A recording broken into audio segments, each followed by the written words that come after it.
Esta mañana, como José Emilio ha dicho, vamos a seguir meditando en el Salmo 23, que es uno de los salmos más queridos del Salterio y un salmo rico en su enseñanza. Tan rico que he tenido un cambio de planes porque prediqué sobre la primera mitad del salmo la semana pasada y iba a predicar sobre la segunda mitad hoy. Pero la verdad es que deteniéndome en el versículo 4, es que empecé a darme cuenta de tantas cosas importantes que debemos recordar, que voy a centrar todo el mensaje esta mañana en el versículo 4 de este salmo, porque creo que es uno de los versículos más consoladores de toda la Biblia y es un versículo que realmente en el que debemos meditar a menudo y la verdad que contiene. Vimos la semana pasada que para David el hecho de tener al Señor mismo como su pastor era de gran consolación, porque él vivió durante toda su vida una vida llena de peligros, desde la juventud, cuando cuidaba, vigilaba las ovejas de su padre. A menudo se encontraba con peligros porque tenía que hacer frente a lobos y osos y otras fieras voraces que venían para devorar los lobos. Y David tenía que estar listo para luchar contra estas bestias salvajes. Y luego, como rey de Israel, bueno, antes de ser rey, él se enfrentó con Goliat, el gigante, ¿no? El filisteo. Y después de eso, luchó como un soldado valiente en muchos campos de batalla. Mató a mucha gente, enfrentándose con los enemigos de Israel. Y luego tuvo que enfrentarse con enemigos de su propia casa, con su propio hijo Absalón, en un momento de su vida, cuando su hijo intentó quitarle el trono a su padre. Entonces, como su vida era una vida tan llena de peligros, para David, una de las verdades más consoladoras era saber que tenía al Señor siempre a su lado, siempre con él, como su buen pastor para cuidarle. Y hemos visto que el propósito de este salmo realmente es enumerar los beneficios que cada hijo redimido de Dios tiene como fruto de su relación con Dios, como su buen pastor. El beneficio más grande es simplemente tener Dios como nuestro buen pastor. Poder decir, el Señor es mi pastor. No todo el mundo puede decir eso. Solo un creyente, solo alguien que confía verdaderamente en el Dios de Israel, el Dios de Abraham, de Isaac, el Dios que se ha encarnado en la persona de su Hijo Jesucristo. Solo esa persona puede decir, el Señor es mi pastor, nada me faltará. Y David luego empieza a hablar sobre estos beneficios que tenemos. Tenemos en primer lugar el beneficio de la provisión. Dios se compromete a proveer día tras día, suplir todas nuestras necesidades. ¿Qué necesidades? Pues tenemos necesidad de alimento. Y Dios nos da su palabra como pan de vida para fortalecer nuestras almas. Y nos da pan de mesa para alimentar nuestros cuerpos. Nos da de beber agua, pero también beber espiritualmente del agua de vida que Cristo nos da. Nos da reposo, refrigerio en el sacrificio perfecto de Cristo a nuestro favor. Podemos reposar, podemos descansar de todo esfuerzo vano de tratar de ganar la salvación por nuestros méritos y nuestras obras. Se acabó todo eso. Una vez que alguien entiende que Cristo ha hecho todo, ha hecho absolutamente todo para reconciliarnos con Dios, para conseguir una justicia perfecta, ya no tengo que obrar para lograr eso. Cristo ya lo ha logrado. Y me toca descansar en la perfección de su obra. Tengo reposo en el Señor. Y luego vimos también que además de provisión, el Señor nos promete su guía, su dirección. Me guiará por sendas de justicia, por amor de su nombre. El Señor siempre sabe a dónde llevarnos. Sabe el lugar exacto donde tenemos que estar para nuestro beneficio en cada momento de nuestra vida. Y allí va a suplir nuestra necesidad. No tenemos que ir corriendo por todo el mundo desesperadamente buscando. No, la palabra está cerca de nosotros, está en nuestro corazón. El Señor provee la guía, la dirección y pone en nosotros el deseo de seguirle. Las ovejas de Cristo oyen su voz y le siguen porque le quieren seguir. Este anhelo de conocer a su buen pastor les empuja hacia adelante para aprender sus mandamientos, para andar en sus caminos. Pues ahora vamos a hablar sobre otro beneficio, y es el beneficio destacado en el versículo 4, y es la protección del Señor. Vivimos en un mundo lleno de incertidumbre. Nuestra experiencia en este mundo es una experiencia de cambios constantes y frecuentemente imprevistos. Ahora bien, cuando somos jóvenes, esto no nos asusta, no nos incomoda, porque si vivimos por la gracia de Dios en un hogar estable, un hogar feliz, y no todo el mundo lo tiene, pero si vivimos en un hogar feliz y estable, con todas nuestras necesidades suplidas, podemos sentirnos tan seguros en nuestras circunstancias terrenales que nos sentimos prácticamente invencibles, ¿no? Yo creo que todos los jóvenes se sienten invencibles. Es muy difícil, lo más difícil que una persona para creer, ¿no?, es que vamos a morir algún día. Los jóvenes lo saben intelectualmente, pero no les parece muy real. Para los mayores sí es una realidad. Y ven esta realidad acercándose más cada día. Entonces, con el paso de los años nos vamos dando cuenta de la incertidumbre de la vida, nos damos cuenta de que no podemos contar con nuestras circunstancias terrenales como el fundamento de nuestra seguridad. Y si somos creyentes, eso nos lleva a una conclusión. El fundamento de mi seguridad es solamente, únicamente en mi relación con el Señor. Ahí está el fundamento. Y teniendo al Señor como mi pastor, puedo tener paz, puedo afrontar el futuro sin miedo, porque tengo la promesa de su protección. Y esto es lo que encontramos en el versículo 4.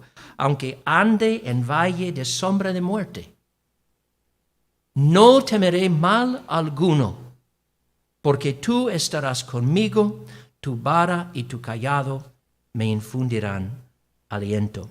Y otra vez David está pintando un cuadro para nosotros de la situación de las ovejas, ¿no?, en los campos abiertos.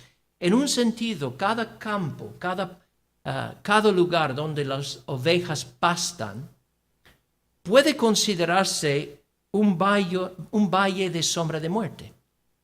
Porque por muy deleitoso, muy verde, muy rico que puede ser ese campo, siempre hay peligros a nuestro alrededor, digamos alrededor de las ovejas. Siempre hay fieras salvajes que están escondidas detrás de rocas o detrás de árboles, listos para abalanzarse sobre su próxima víctima. Puede haber víboras venenosas en la hierba, listas para inyectar su veneno a través de una mordedura mortal. Ahora, cuando David habla del valle de sombra de muerte, la expresión sombra de muerte en el hebreo original es una sola palabra. Es una palabra compuesta y ciertamente significa, a nivel literal, sombra de muerte. pero se traduce de diversas maneras en el Antiguo Testamento. Se usa en muchos pasajes esta expresión y a veces se traduce como sombra oscura o sombra profunda o oscuridad espesa, oscuridad negra. Piensa en la boca de una cueva. Tú estás andando por el campo y pasas por una cueva y ves esa boca de la cueva completamente oscura y negra por dentro. No ves nada. ¿Qué emoción te produce la imagen de esta boca negra de una cueva? ¿Te da ganas de entrar o te da un poco de miedo, no? Yo veo a veces, de vez en cuando veo en YouTube, ¿no?, vídeos de estas personas que exploran las cuevas y se meten en esos agujeros de la tierra. Y yo digo, ¿por qué? Yo no me siento atraído para nada para hacer eso. ¿Por qué quisiera una persona entrar en una cueva oscura llena de arañas y de no sé qué? Y tan oscura. Pues esta es la idea. O sea, esta expresión, aunque significa literalmente sombra de muerte, realmente se refiere a cualquier situación que te pueda llenar de angustia, de miedo, porque te hace sentir vulnerable frente al peligro. Y sobre todo el peligro de morir. Y sabemos que la muerte tiene muchas maneras de arrojar su sombra sobre nuestras vidas. Puede venir en forma de un ser querido siendo arrebatado repentinamente en un accidente de tráfico o en un accidente laboral, como ocurrió hace poco con una familia preciosa de Alcázar de San Juan. Puede que un ser querido sea arrebatado por una enfermedad prolongada. Un día estás hablando con esa persona, comiendo juntos, riéndote juntos con esa persona, y das la vuelta y ya no está ahí. Ha desaparecido. La muerte se lo ha llevado. Y algún día puede que la muerte se acerque a ti y ponga sus manos frías sobre tu propio cuerpo y te das cuenta de que realmente eres un ser mortal. Y aunque no mueras en ese momento, quizá de repente te das cuenta por medio de un diagnóstico de cáncer o por medio de un infarto o por medio de cualquier otro problema. Mi cuerpo es algo frágil, es algo temporal, no va a permanecer para siempre. Y en nuestra debilidad humana, nuestra respuesta natural, cuando nos damos cuenta de la cercanía de la muerte, la incertidumbre de esta vida, la fragilidad y el carácter efímero de nuestros cuerpos, es temer.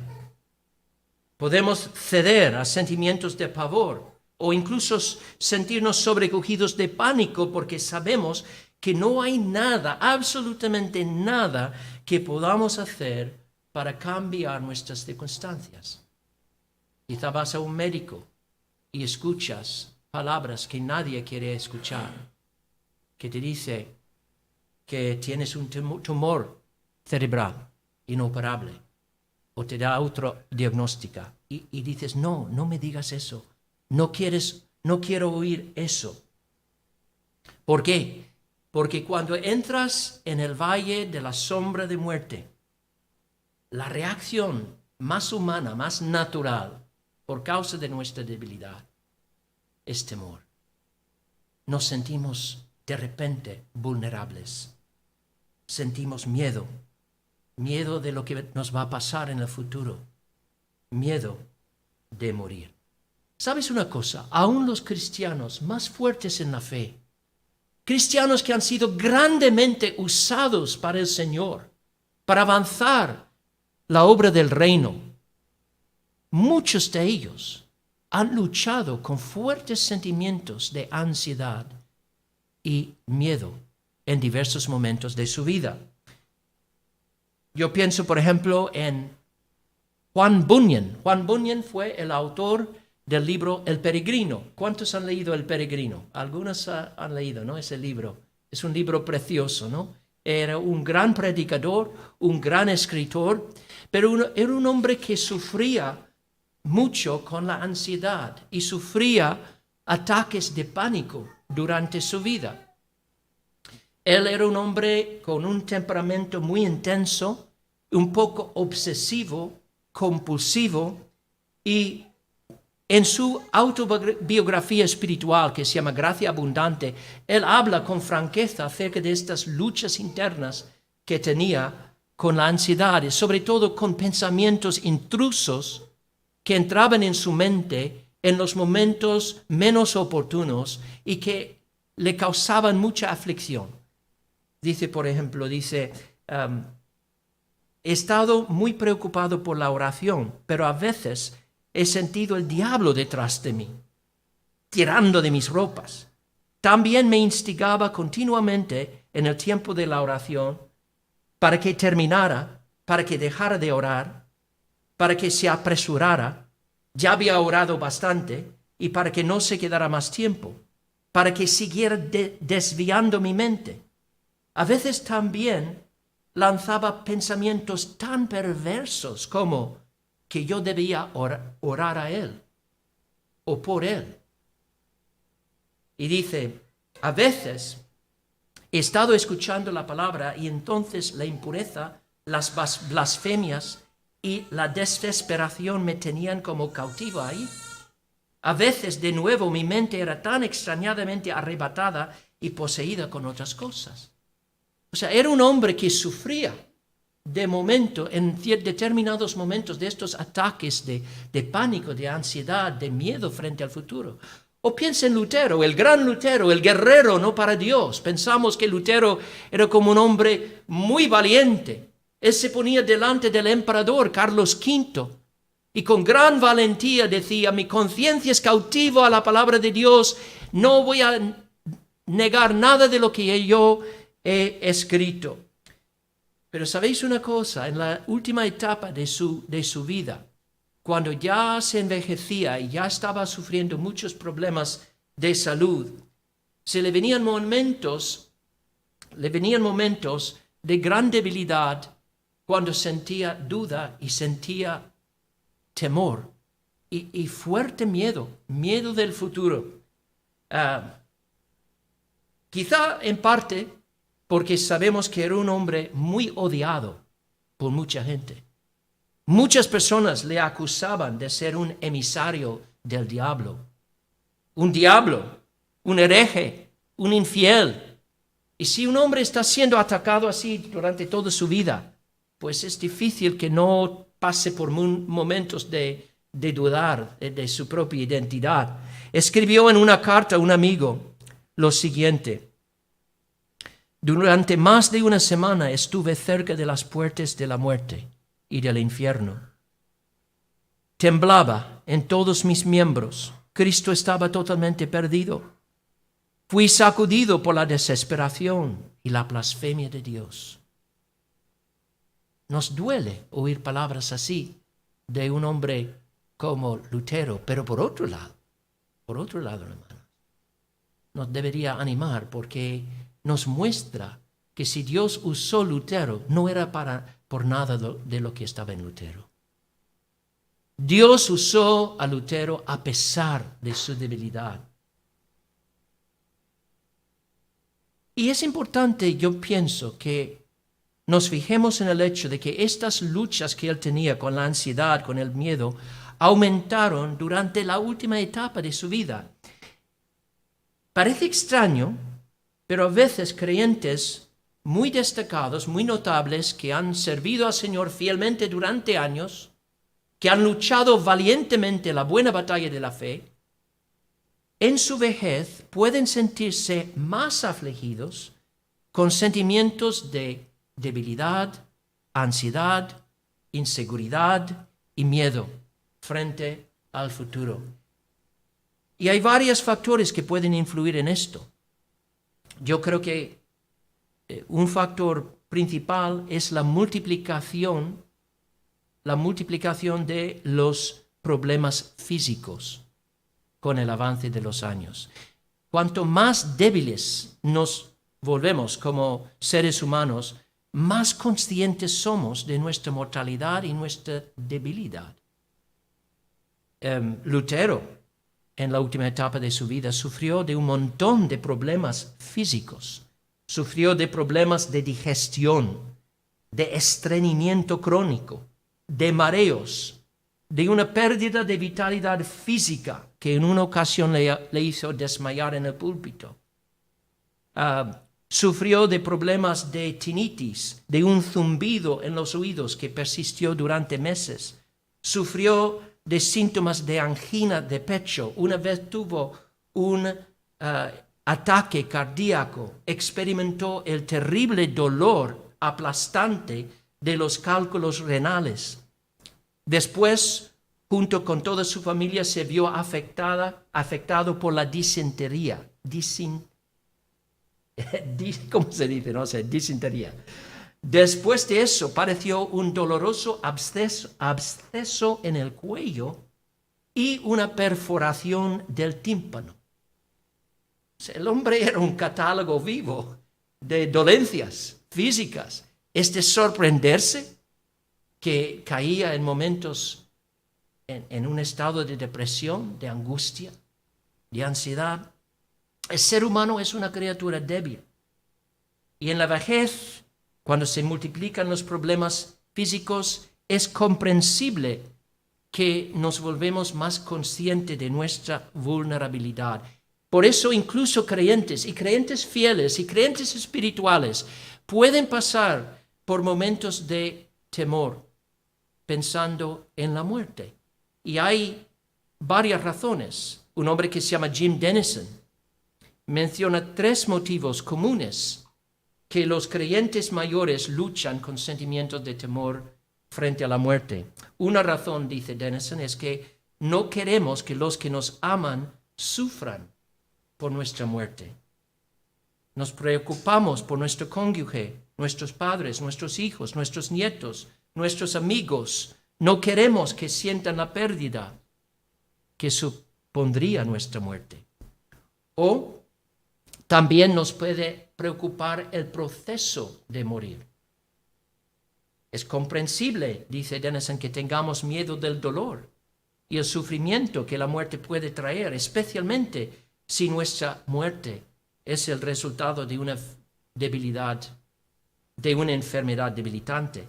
Y también, dice Denison, y esto parece muy raro, ¿no? Pero es cierto que un creyente puede temer partir de esta vida antes de cumplir la tarea que Dios le ha dado. Hay personas que dicen, pero no puedo morir todavía porque hay cosas que tengo que hacer, hay cosas que tengo que llevar a cabo. Y eso puede crear cierta ansiedad.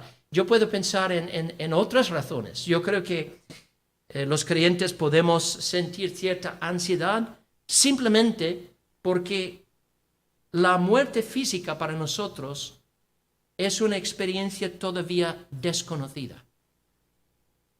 Ninguno de nosotros hemos pasado por el umbral de la muerte.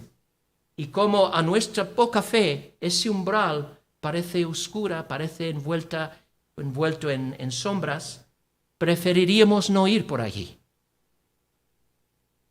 También sabemos que la muerte nos puede alcanzar en cualquier momento, de forma súbita, de día o de noche, sin ninguna invitación, sin ningún aviso de antemano, nos puede tocar. Y en tercer lugar, sabemos, a veces tememos por no saber cuál va a ser nuestra reacción emocional a la hora de morir. Podemos decir, cuando me toque morir, ¿voy a tener tranquilidad y paz en el Señor? ¿O voy a encontrarme sumido en ansiedad y temor? Como por ejemplo el personaje de Cristiano en el libro El Peregrino de Juan Bunyan. ¿Os acordáis de lo que pasó al final del libro del Peregrino? Cristiano y su compañero de viaje, que se llama Esperanza, están llegando por fin a la ciudad celestial. Pero para poder llegar a la ciudad celestial, primero tienen que cruzar el río de la muerte y tienen que hacerlo a pie. Y han escuchado de antemano, han oído de antemano, que el agua en ese río no está en todas partes a la misma profundidad, sino que encontrarán el agua más o menos profunda según su fe. Entonces, ¿qué pasa? Pues voy a leer esa parte del libro. Dice, decidiéronse pues a entrar en el agua.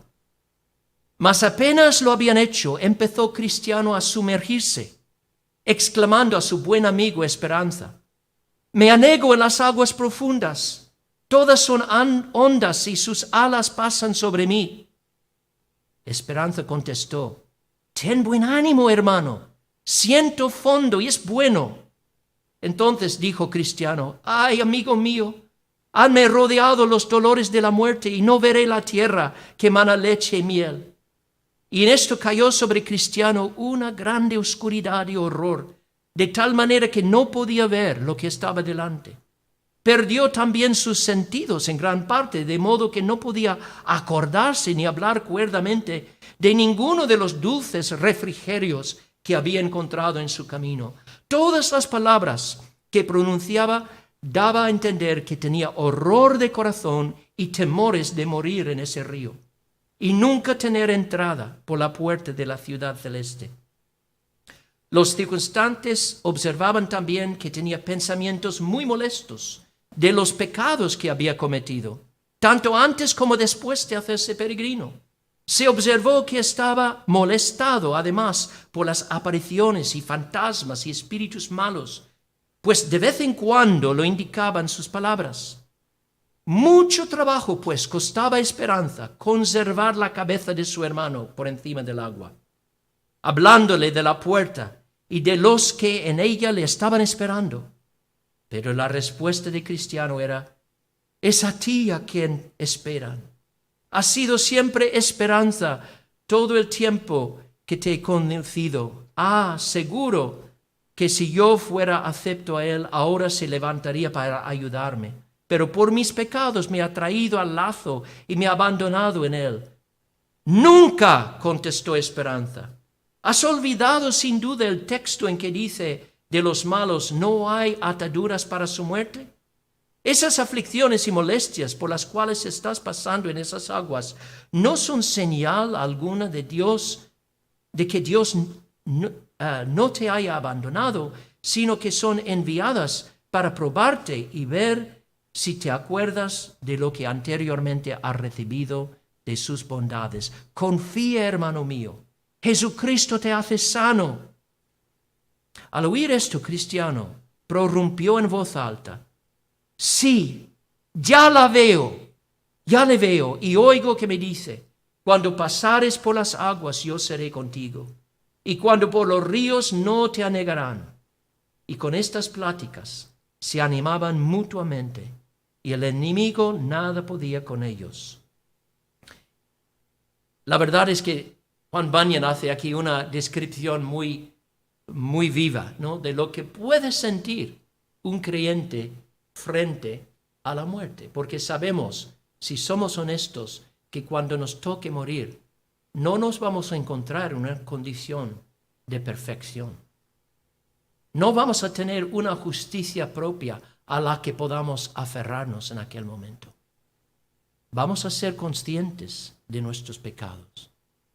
Pero lo que creo que el Señor quiere que sepamos, y lo que es el mensaje de Salmo 23, es lo siguiente. El Señor no quiere que sus hijos tengan temor de la muerte. No quiere que vivamos con este temor. Dice Pablo en su epístola, su segunda epístola, o la primera epístola a Timoteo, dice, no nos ha dado Dios espíritu de cobardía, sino de poder, de amor y de dominio propio.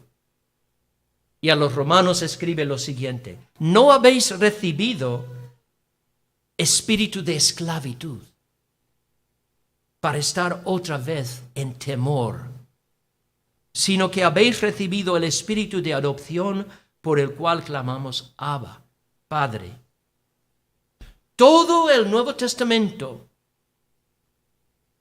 está de acuerdo en afirmar que Cristo vino a este mundo, murió en la cruz y resucitó, no solo para liberarnos del poder de la muerte, sino para liberarnos del temor a la muerte. Y esto es la enseñanza explícita de la epístola a los Hebreos. Dice el autor de esa epístola: por cuanto los hijos participaron de carne y sangre, Él también, Cristo también, participó de lo mismo, para destruir por medio de la muerte al que tenía el imperio de la muerte, este es el diablo, y librar a los que por el temor de la muerte estaban durante toda su vida sujetos a servidumbre. Cristo murió a fin de librar a su pueblo del temor a la muerte, del temor al futuro, de toda clase de temor que engendra espíritu de servidumbre. No nos llama a ser siervos del temor, sino siervos de Él, siervos llenos de confianza y paz y fe en el Señor. Y nos invita ahora a recibir este don por la fe. Este es el mensaje de David en Salmo 23 y el versículo 4. David sabe muy bien que la respuesta natural de cualquier ser humano frente a la muerte es el miedo, el temor. Y sin embargo, él sabe que las ovejas del Señor no tienen nada que temer, ni siquiera en el valle de sombra de muerte. Aun cuando la muerte algún día ponga sus manos frías sobre nuestro cuerpo y nos damos cuenta de que el momento ha llegado para dejar este mundo, aun en ese momento no tendremos que sentir ningún temor. ¿Y sabes por qué? Porque lo peor que la muerte puede hacerle a un creyente es esto, es arrojar su sombra sobre el creyente. Nada más. Fijaos que David no dice, aunque ande en valle de muerte. Dice, no, aunque ande en valle de sombra de muerte. Una sombra no te puede devorar. Una sombra no te puede destruir. Lo único que puede hacer una sombra es envolverte temporalmente en la oscuridad. Pero esto no es hacerte daño. No es hacerte daño. Cristo dijo, yo soy la resurrección y la vida. El que cree en mí, aunque muera, vivirá. Y el que vive y cree en mí, nunca morirá. Si no vamos a morir nunca, ¿cómo describimos esta experiencia de disolución física que todos tendremos que pasar para dejar esta vida? Porque si Cristo no vuelve antes, una cosa está clara. Tú y yo, llegará un momento cuando este cuerpo, pues vamos a dejarlo aquí. Se va a disolver. ¿Y cómo vamos a entender eso? Si dice Cristo que el que cree en Él nunca morirá, pues es a la luz de Salmo 23, que la disolución del cuerpo para el creyente no es experimentar la muerte, es pasar bajo la sombra de la muerte a la mismísima presencia del Señor. O sea, Cristo por su muerte y por su resurrección ha convertido la muerte física para el creyente en una puerta que nos conduce a la luz de su gloriosa presencia. En el momento que tú mueras querido hermano, querida hermana, tú puedes tener la seguridad absoluta de que Cristo estará al otro lado. Estará allí para recibirte en sus brazos amorosos. Esta es una fuente de consuelo para el creyente que se encuentra en la sombra de la muerte. El creyente puede estar en paz porque ninguna sombra te puede hacer daño. Mateo Henry dice esto, ¿no? De que hay una gran diferencia entre un objeto peligroso y la sombra de ese objeto. Una víbora venenosa te puede morder, pero la sombra de una víbora no te puede morder. La sombra de una espada no puede traspasar tu pecho. La sombra de un león no puede devorarte. No puede devorarte. Lo único que puede hacer una sombra es asustarte y incomodarte y nada más. ¿Y sabes por qué el creyente nunca jamás gustará o probará personalmente la muerte?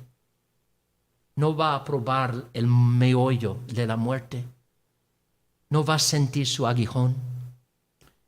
Porque Cristo en la cruz recibió ese aguijón. Él mismo recibió ese aguijón en su cuerpo y en su alma.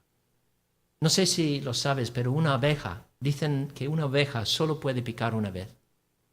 Porque una vez que pica a una persona, pues el aguijón queda ahí clavado. Y cuando la abeja sale de ahí, pues muere.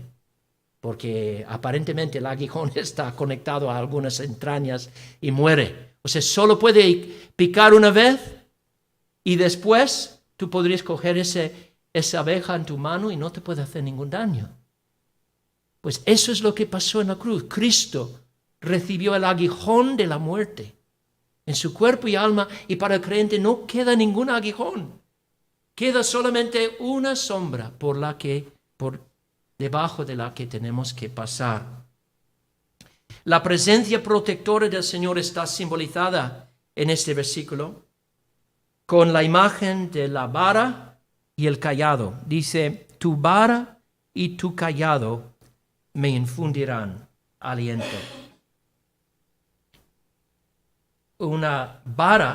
La vara es una referencia a un garrote fuerte y pesado que los pastores en aquel entonces usaban para proteger a las ovejas. Cuando una bestia salía de debajo de un árbol para atacar a una oveja, el pastor fue corriendo al encuentro de ese animal para golpearlo en la cabeza con su